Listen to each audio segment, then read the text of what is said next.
Light, Wellesley Testosterone, FindMassMoney.com, Gem Plumbing, and by Golf. On Boston's home for sports, 98.5, the Sports Hub. First and second, 2 down, a 3-2 pitch. Swing and a miss, struck him out. And the Houston Astros win the game and they take the series 4-1 the final here. It's a road trip that started with a lot of promise after the Red Sox won in San Diego on Friday. They're going to go 2-4 to begin the homestand. Well, he went up against a tough customer in Hunter Brown. Last night he put up 14. Tonight he really couldn't muster much. Kind of offer him a little magic late, but couldn't get it done. You know, Buehler, he went out there. I thought he threw the ball well. He gave you 6 innings. Just too many walks, and he paid the price for it. He did. He paid the price on the hanging breaking ball at Diaz. But other than that, I did think he competed.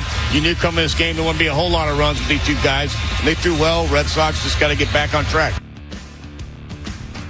All right, Red Sox dropped 2 out of 3 in Houston after dropping 2 out of 3 in San Diego over the weekend, and they return home tomorrow night against the Miami Marlins, coming off a 2-4 road trip. That's where we begin tonight on the Baseball Hour. McCarthy in for Maz. We'll get to you early and often, I promise. 617-779-0985. Off days, as Maz often says, and he's right about this, are a good opportunity to take a pause, take a breather, and really look more big picture at where things stand with a baseball team. That's just a natural part of a baseball season. And here's where things stand right now for the Red Sox. They are 2.5 games clear of a wild card spot. They have 39 games remaining, and it truly is the stretch run. Truly, at this point. Middle of August, these games mean everything for this team. And for a team that has not played a lot of meaningful baseball games in August and September in recent years, this will be a different experience for the Red Sox, and it'll be a refreshing experience for you as a fan because every game is going to mean something. And last night's game meant something. Over the course of 162, there are games that just don't feel like they mean anything. That does not exist at this point of the summer, at this point of the season. And the Red Sox, compared to in years past, certainly have not started a collapse. And I don't believe that this road trip is in any way indicative of the collapses we have seen from this team in August and September in recent years. That's where we start. Again, 617-779-0985. I suppose with a very simple question to you, the people, to Jimmy Stewart, to everybody out there. What is your level of concern coming off of this road trip? Jimmy, what is your level of concern, if any, coming off this road trip for the Red Sox? That they are a tier 2 team in baseball, but that might still be good enough to get to the ALCS, the American League Championship Series. I do have concerns about their offense beyond Anthony, Bregman, and Duran. They went hitless last night, and they only got 1 run on the board. And Cora was fighting about a balk call to get Duran to home plate, which is embarrassing for so many different levels. But I'm worried about their offense beyond their 3-hitter. I'm worried about the consistency in big games of their starting rotation. But I think if everything goes right and they start cheating more, especially with them coming home, that they'll be in the league championship series. So, Jimmy, outside of the cheating stuff, which we can have a debate. We can have a debate as whether... I'm sorry, gamesmanship. True. Antics is how I'm describing it. You can call it cheating all you want. I'll call it antics. Extracurricular activities. You're spot on. Do the Red Sox have concerns? Yes. Did these concerns show up over the weekend and in Houston? Yes, of course they did. The lineup outside of, I'd even argue Duran and Bregman, Anthony and Bregman, 3 through 9 is not as good as you want it to be. It's just not. Do I have concerns about Lucas Giolito and Brian Bayo not being able to match what they've done over the course of the summer? Yes. Do I have concerns about Garrett Crochet and how he's going to look that he's now past his innings limit or innings max from last year, the most innings he's ever pitched in a season? Do I have concerns about that? Yes. Put it all together, though, and they still have enough. That has a lot to do with the competition in the American League. Did some of their problems show up this weekend? Yes, of course they did. But my takeaway from this last week is this. They'll be fine. They'll be okay. They are not perfect by any stretch of the imagination, but they are good enough. In big part because of the way they play at home. Winning at home has become automatic for this team. They are 39-22 at home, which is a very good record. It might, and I'll check this during the break, that might be the best record at home in the American League. Or Jimmy, I don't know, Jimmy or Kevin, I don't know if you could look that up. Stand by, loading. That feels like that might be the best record in the American League and one of the best records in baseball at home. I'm going to venture a guess that it is. They're not good on the road. So, I look at a series and I look at a week and I, take an off day and I say, did I learn anything about the Red Sox over the last week? My answer is no, because I know they don't win on the road. What do we have, Jimmy? Brewers are number 1 with 42 wins at home. Blue Jays, 39. Padres at 38. Red Sox at 39. So they are tied with the Blue Jays for the best home record in the American League. And the Red Sox have 2 more losses at home than the Blue Jays because they played 2 more games at home. Yep. So there you go. They are statistically the best or the second best team, tied for the best. They are the best team at home in the American League. That is worth something. It is. They have problems on the road, and we can talk about why that is. Is it because their system, their antics, their extracurricular activities are working better at home than they are on the road? Maybe. If you want to feel that way, I won't fault you for feeling that way. We do need to put that idea on the table because it keeps coming up. They also had the iPad on the road in San Diego last week. So they've got something. There's something, and all I know is they win at home. They win at home, which is why they will not collapse. They're coming home. They will be fine. This is not the last 3 years. At this point, I will be surprised if this team does not make the playoffs. They have enough, and they have been good enough against good competition, because you could look at these last 6 games and say, see, they're not good against good teams. Houston and San Diego, both playoff quality teams on the road. What does it say about the Red Sox that they go 2-4 in those 6 games? They're not good enough against good teams. They're not good enough on the road. Well, the answer is one of those things. They're not good enough on the road. They've been perfectly fine against good teams. It's not like they're getting blown out by better competition.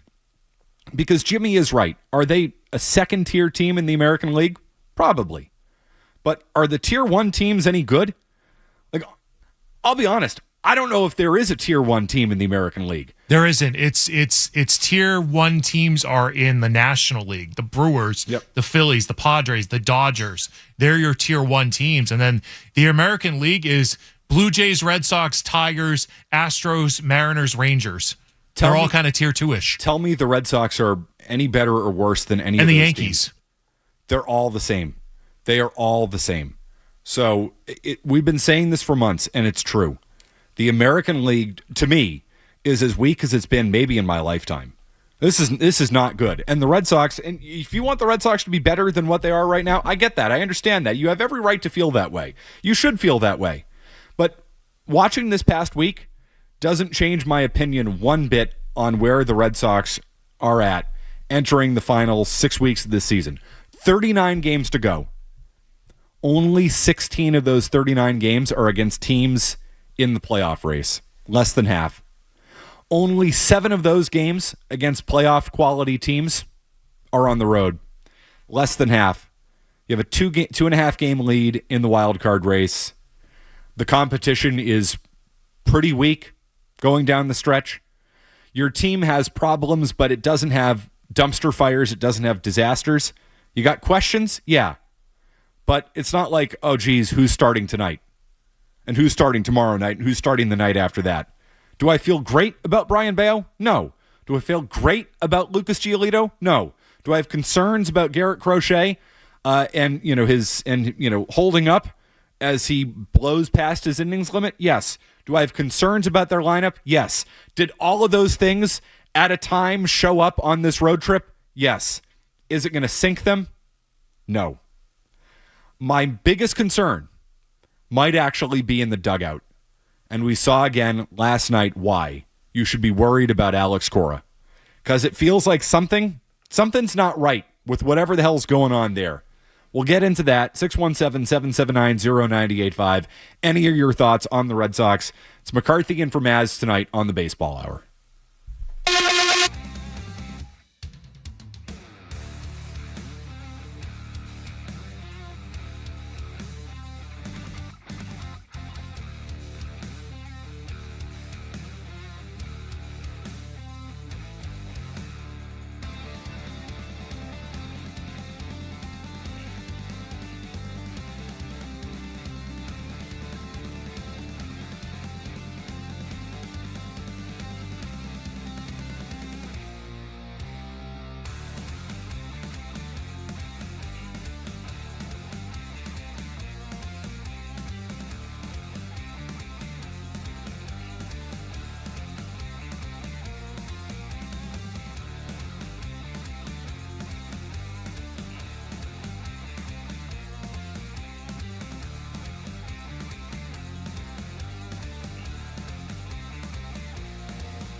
panel of experts. Oh, I like this. It's the Baseball Hour with Tony. Well, as we went to commercial, Alex Cora got to work, and he has been ejected. That was during the commercial break. He has been tossed out just as Souza got out there to the mound. Bennett Souza, the lefty, to begin the warm-ups. He was tossed by the home plate umpire, Blakeney. I have no idea what it was about. Could very well go back to a balk the Red Sox saw, but the umpires didn't. Not entirely sure. Threw him out. And as mentioned, he has been... That balk incident in the 6th inning where, again, I'm sitting on my couch saying, I'm sorry, what am I watching here? No, I'm not claiming to know all that much, but I have spent the majority of my life loving baseball, watching baseball, being obsessed with baseball. When that balk thing happened last night, I'm sitting there watching it and saying, what am I missing? Jimmy, I was questioning myself. What am I missing? Why is Alex Cora, why are the Red Sox screaming that this is a balk? It's not a balk. Kevin Millar of all people, who is there to, grab all the ass in the booth. They throw him in there. Kevin, just go in there, grab ass. Tell stories, be funny, be a jester. Juggle like a clown. Dun, dun, dun, dun, dun, dun, dun, dun. Even Kevin Millar drops his juggling act and is like, you know what? What the hell is Alex Cora looking at? That's not a balk. Turns out Alex Cora got ejected arguing over what was undeniably not a balk. So after the game, they go up to Cora. They ask him, say, hey, what were you arguing? What was the deal? What do you think the umpires got wrong? To which Cora says this. First of all, they got it right. They got the call. What are we doing? What's the point of this? Why are you getting ejected arguing a call that is right? He's very readily admitted. Hey, yeah, that call. Oh, yeah, no, they totally got it right. How the hell did you get ejected? What am I watching? Is this Bizarro World? Have you ever seen a manager go out there, get ejected for arguing a call that he readily admits, oh, the umpire? Oh, no, totally got that right. What are you talking about? What are you guys looking at? So then what the hell were you arguing? Hear more of this answer from Cora, if you don't mind, Jimmy. First of all, they got it right. They got the call right, The only thing for me is like we've seen that situation before, that guys have a regular windup and they ask the guys to declare. You don't have to declare if you have a regular windup. It's only if you have a hybrid windup. That's when you have to declare, because that way you're not deceiving the runner. But throughout the last 2 years, we've seen situations that it's a regular windup and they have asked the pitcher to declare. That was the only thing. And then I went out there just to educate myself, to be honest with you. That's what I told him. I want to learn. I want to know. I don't know if he took it that I was being sarcastic. I wasn't. And then I was walking back and he threw me out. I hate getting thrown out. My job is to be in the dugout and help this team to win games from the dugout. This whole thing about rallying the troops and all of that, getting is to be in the dugout, that's something Dave Dombrowski taught me in 18, and I try to stay there as much as possible. Well, you're not doing a good job at it because you lead baseball in ejections this year. And this is the second time this year that Alex Cora has gone out and argued with an umpire when the umpire, Cora admitted after the game, was right. He was right. Said it last night. This is the exact same thing as the Anaheim incident, a month and a half ago, 2 months ago, out in Anaheim, after Rafael Devers is traded on that road trip. Cora went out, argued obstruction, didn't know the rules, came out after the game and said, yeah, no, the umpire got it right. They told me the rule, and that's what it is. But I was arguing this. And it turns out what Cora was arguing in Anaheim was that the umpire made a call he disagreed with last year. Not this year, last year. So Cora gets ejected from a game in 2025 because he has a problem with the call that the umpire, Alan Porter, that night made in 2024. Cora now said last night that he essentially has beef with the umpire, Junior Valentine. Quote, He's thrown me out probably 2 or 3 times, Cora said. I said, Junior, I'm not going to get thrown out. I promise you. My kids are watching the game and they hate it. Then I got thrown out today. What you're witnessing is a manager in real time airing his grievances with umpires from years ago. So Junior Valentine has ejected Alex Cora a number of times. I can remember a few of these incidents. He was ejected earlier this year, arguing balls and strikes in an extra innings game against Tampa Bay. The umpire had actually, I think he'd gotten that one right. There was a call that Cora was pissed about in the inning before. So then Cora, still not over that, goes out, gets tossed, arguing a correct call the umpire made. Because again, he can't let that thing go. Cora got ejected by Junior Valentine last year on a day where Junior Valentine had a real bad day behind the plate. So Cora is still pissed off about what happened in the Bronx last summer. And he then gets ejected in August of 2025 because he's got beef with the umpire. First of all, I can tell you, as somebody who watches baseball, that Junior Valentine is one of those umpires. He's a jackass. He's an a-hole umpire who makes the game about himself. I'm not condoning anything Junior Valentine does. That being said, Cora knows that. If I know that, Alex Cora should know that. And he still goes out there and gets ejected, arguing something that is undeniably not a balk, and is the first to admit to you after the game. He's like, oh yeah, no, the umpire's got that call right. Then why are you getting ejected? And it speaks to me of a bigger issue with Alex Cora, is that he kind of can't let things go. Things snowball on him. And I don't know if this is just a personality thing with him or whatever it is. But he can't let it go. He's got an issue with Alan Porter from last year, so he makes an argument this year, gets ejected in a game in 2025 over a bad call in 2024. Same thing with Junior Valentine last night. That's not good. That speaks to a bigger problem, a bigger culture issue that the Red Sox might encounter. You know, when they traded Rafael Devers, there was an argument that, well, we don't want young players being developed in this environment. And they didn't come out and specifically say that, but there were a lot of those undertones. And I can buy in on those arguments. In fact, I was on the night they traded Devers. I made that argument. I don't want Marcelo Meyer and Christian Campbell and Roman Anthony coming up in an environment where your best player is a crybaby. I don't want that. That's not good for them. I would also make the argument that I don't want young players coming up in an environment where the manager can't let things go and is getting ejected from games in 2025 because he's got beef with the umpires before that. I'm not saying it cost the Red Sox the game last night. It didn't. But again, Alex Cora will be the first to tell you that getting thrown out is not good.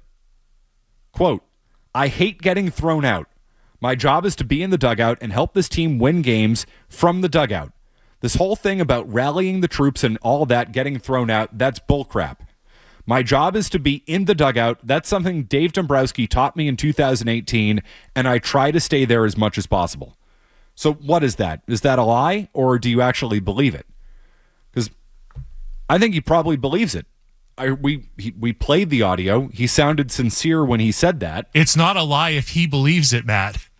Well, I do think he believes it, that it is important to be in the dugout. And don't get me wrong, there are some times where you have to get ejected as a manager, but leading baseball in ejections this year, when the ejections keep happening like this, it's like, hey, Alex, why the hell did you get run? Oh, well, they got the call right, but, I told Junior he's tossed me a few times. And like, okay, so there's an issue there.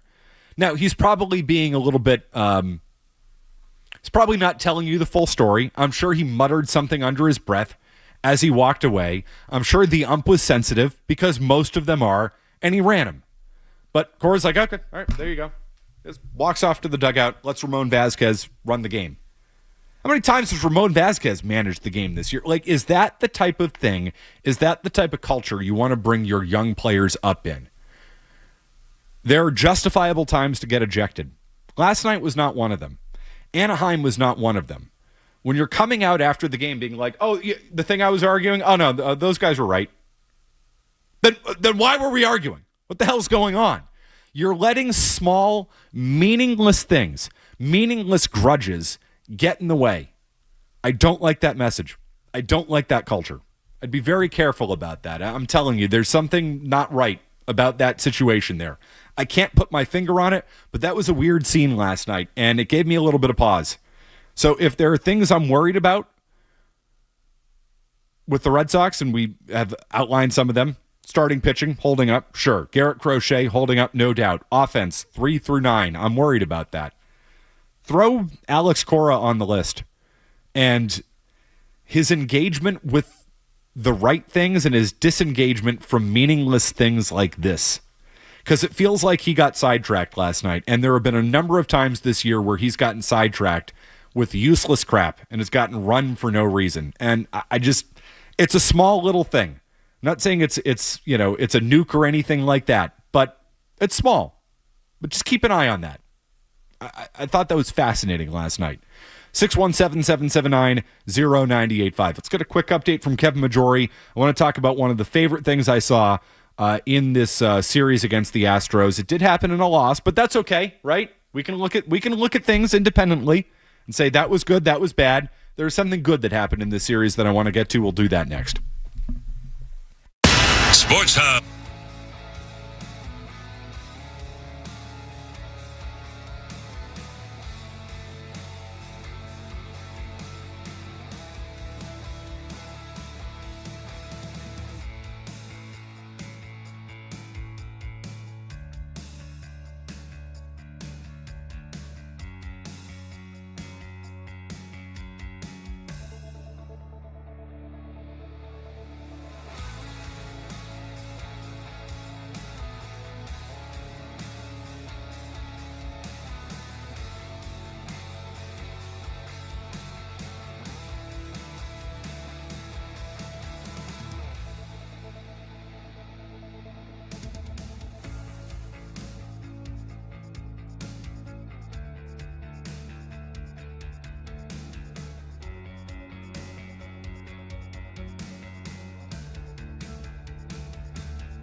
Tuesday night, Monday night, big home run in that game that brought the Red Sox within one. Matt McCarthy in for Tony Maz tonight. And the importance of these at-bats for Roman Anthony, you cannot understate.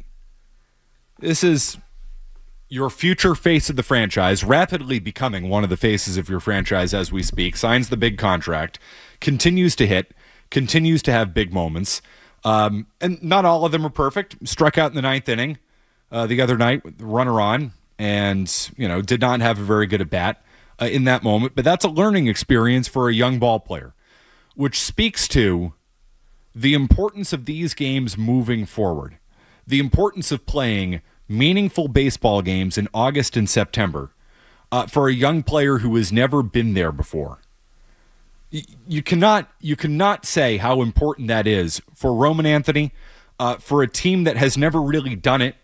Let's be totally honest. I mean, there aren't many guys on this team who have played in big games, and the majority of them did so elsewhere. So if this core really is going to be a successful core, and we've talked about what the Red Sox are doing, they're signing these young players. This is undeniably the business model at this point. You sign Roman Anthony, you sign Brian Bayu, you sign Cedon Rafaela. We'll see if they, you sign Christian Campbell. You extend young players and build this nucleus. Okay, all right, I can understand that. Part of me can really get on board with that approach. A lot of me can really get on board with that approach. The only thing I would say about that approach is, while I totally understand that you're getting players in their prime, players in their 20s, and you're making big-time bets on all of them, and the Red Sox have, so I give them some credit for that. The one thing about young players is they haven't learned how to win yet. Somebody like Alex Bregman, at this point is probably, the computer model would say, an overpay, especially if you extend him. But Bregman's 30 years old. He's played. He's won. He's played in big games. He's lost big games. He's had big at-bats where he's delivered. He's had big at-bats where he's struck out. That's all a learning experience. You can't replicate that. You can't model that. There's no analytic for that. So the fact that Roman Anthony is going to get big at-bats down the stretch in meaningful baseball games, I don't think you can state enough how important that is. But let me tell you, that guy's awesome. He's awesome. The home run the other night in particular that brought the Red Sox within one, and again, a game they did not win, was such a cool moment as a fan. You're like, this kid is coming into his own before your eyes. He is special. He's special. In many ways, I think Roman Anthony has helped save the season. Coming off the Devers trade, the Red Sox needing something, needing a boost. And frankly, I did not expect this boost. As much as I've believed in Roman Anthony, I did not expect this boost from him. He's 21 years old. Yet you continue to have moments and continue to have nights where you say, wow, he jumps off the screen. He does. He's that good. He's that special. And I think in some ways we've done a bit of a disservice to Roman Anthony, which I'll get into in a second about the way we've talked about him in recent years. I'll get into that in a second, but I do want to get to your phone calls at 617-779-0985. How about Sean in Salem? Hey, Sean. Hey, how you doing? What's up, man?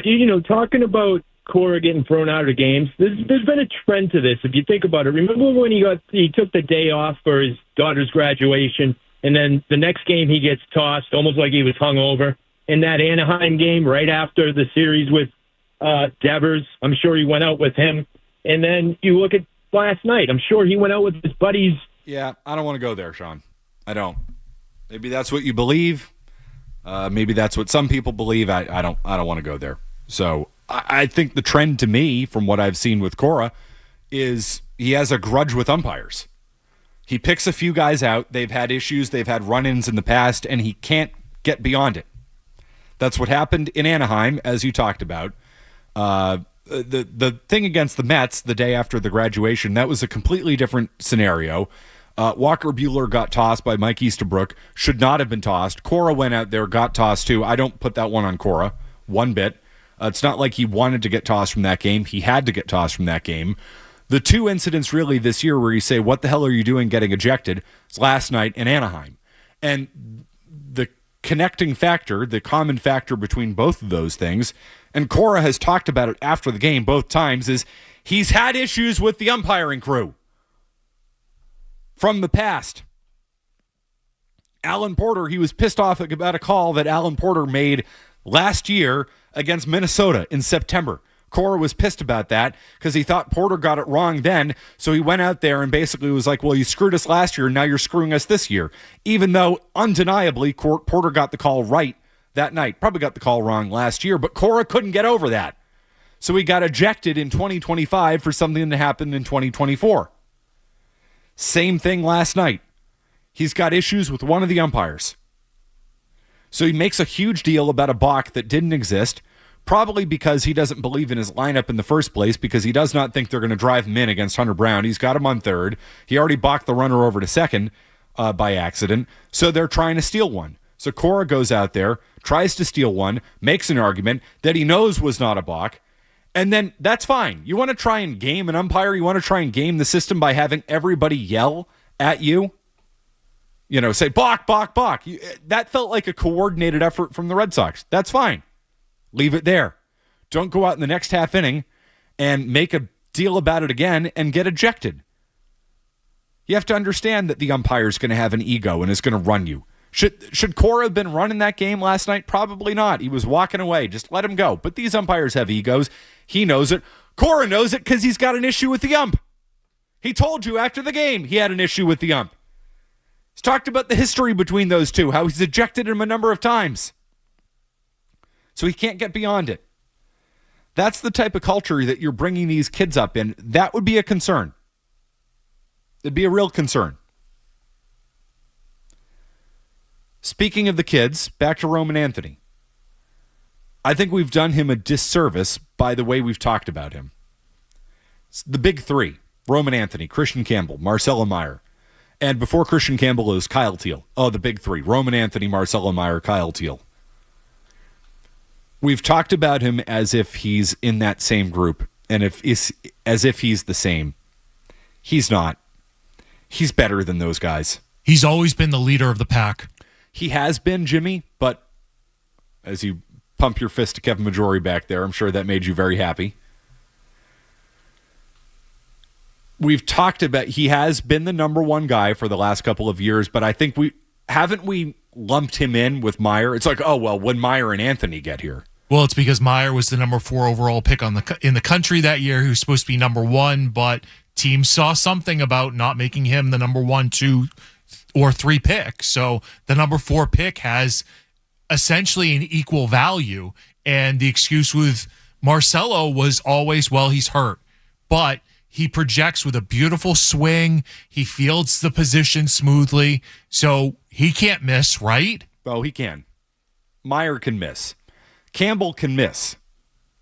We've seen it. He can miss. They might have ruined him. I think Campbell's ceiling is off the charts, but there's a lot of miss with Campbell. I think Roman Anthony is as close to can't miss as you can get. Meyer might miss because he can't stay healthy and he can't hit lefties, at least not yet. So there are some concerns with Meyer. There are some concerns with Campbell. I think there are no concerns with Roman Anthony. And we've talked about him as if he's in the same group. He's not. I think it's disrespectful to Roman Anthony to put him in the same group as Meyer and Campbell. And Meyer and Campbell are premier prospects, but Anthony's the cream of the crop. And it's time to start talking about him differently. Start talking about him separately from those two, because they're not the same. They're not. You're selling Anthony short by comparing him to those guys. And you could say you're overrating Meyer and Campbell. I don't think I'm overrating Meyer and Campbell. I think Meyer projects to me as a smooth-swinging, quality baseball player. His minor league production would not suggest that he's an elite player, but I think he'll be a good big leaguer if he stays healthy. Campbell has bust potential and has star potential. Anthony, no, he's a star. Bona fide, legit star. Don't lump him in with those two. It's not fair to him. He's a step above, half step above, whatever you want to call it. He's on a different playing field, different level. That kid is special. 617-779-0985. We'll wrap up the baseball hour next.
Back to Tony Maz and more of the Baseball Hour on 98.5 The Sports Hub. And I'm telling you, the schedule eases up. Eases up big time for the Red Sox down the stretch. They're a playoff team. I'll be surprised if they're not. It'll be a problem. Real issue. You get 5 at home. Jimmy, is this right? They're not playing next Wednesday. They have a Wednesday day off. That's correct. What is the reason for that? Have you ever, outside of opening week where they give you an extra day for a team's home opener type of thing, can you ever remember a scheduled Wednesday day off in baseball? It's been a long time. I bet they have a 4-game series somewhere in September, though. They do. The Red Sox and the Orioles, I'm very certain that they do, because they play Baltimore. No, they played a 4-game series earlier this year. So they get 2 at home with Baltimore. I've never seen anything quite like it. But you get Miami coming to town. You'll get a look at Sandy Alcantara tomorrow night, who has been just wretched. And you think, I know some Red Sox fans wanted him at the deadline. You're going to see why you did not want Sandy Alcantara tomorrow night. Yeah, but you get him in the Andrew Bailey pitching lab and anything's possible. Or manager Bregman gets his hands on him, he's in. You never know. Where was manager Bregman last night saving Alex Cora from getting ejected? I'd like to know that, Jimmy. Was he in the field? Yeah, was he going to field his position? He may have been, yes. Was he unaware of the situation? Highly possible. Alex Cora was unaware of the situation because he was arguing something that was not against the rules, because the manager does not know the rules, as we repeatedly keep finding out. Just blows my mind. That's neither here nor there. Red Sox are going to get right. Miami coming to town, then Baltimore for 2, Monday and Tuesday before the day off Wednesday. Then they go to New York, which it feels like the right time to catch the Yankees. The 4-game series in New York. That's a big one. That's Thursday, Friday, Saturday, Sunday. Then they play a 4-game series against Baltimore right after that. So they've got 8 on the road. That has to be their longest road trip remaining. The schedule is very favorable for the Red Sox. Friday, August 29th, could be Garrett Crochet against Paul Skeens. Is that right? I've done the calendar map, and it might end up there. Skeens is either going to pitch Thursday or Friday, depending on how the Pirates map everything out, but I think Crochet is scheduled for August 29th. Why did you say that publicly? I want to go to that game. Maybe we can work some... I know I'm supposed to be here for the baseball hour that night. I'm off that day. I'll be at Fenway Park if that's the matchup. Jimmy, can you do me a favor? Can you check that schedule behind you for Friday? Because I know that schedule's out. Am I working that night? Is Maz working? That's Labor Day weekend. Why am I asking this question? Is Maz working Friday, August 29th? He is? Are you serious? That's what the schedule says. There's no way that's right. Here's the kicker, Matt. And I don't know if Maz knows this yet, but he's about to find out. Extended baseball hour, 6 to 7:30. No. Yes. That night, extended baseball hour. Till 7:30. Am I working that day? Can you check? Am I working the mornings? I'm going to that game. I'm 99.9% certain I'm doing mornings that day. It's you and Joe Murray that morning. Jimmy, we're going to that game. I'm so happy we just figured this out on the air right now. Where are we sitting? We'll discuss that because we may be joined by our baseball tribal chief. Are you serious? Acknowledgement? I get to acknowledge Jared in person with Garrett Crochet against Paul Skeens. So I had spoken to Jared about going to a Paul Skeens game if it lined up that way. So we may be sitting with the baseball tribal chief. That Matt. This was Jay Stu trying to flex some Fenway here. Maz can kiss my ass that night. An hour and a half baseball hour leading into what we have, like a college football game or something that night. Sure. Friday night, Labor Day weekend. Finally. When was the last time Maz worked the Friday of Labor Day? Trust me when I say that's always a McCarthy and Milliken experience. 2010 when he didn't have the vacation days. I can't wait to bail on him for that. That is the ultimate payback for the summer of Maz forevermore. I'm so happy we just figured this out. I hope it lines up that way. So maybe I'll invite Milliken and really pork Maz. We're on Paul Skeens' watch. from here until then. That is 15 days from now. Garrett Crochet versus Paul Skeens. It's possible if things line up. Keep an eye on that, Jimmy. Oh, I have been. Don't you worry. Keep me posted. I had this in my mind during the All-Star break. That's a night on the town. That's a night at the ballpark right there. I'm not going to get my hopes up too much, but I'm very excited about the possibility. So we're going to monitor that for the next few days. And you, as a baseball fan, you should monitor that too. This feels like when Ohtani was going to pitch for the Angels and it ended up being Marathon Monday. Yes. Oh yeah, you went to that, and then he got rained out. I'd gone the year before. But I remember when the season opened, I'm like, oh, he could pitch Marathon Monday. And he did for an inning and a half. That's a must watch.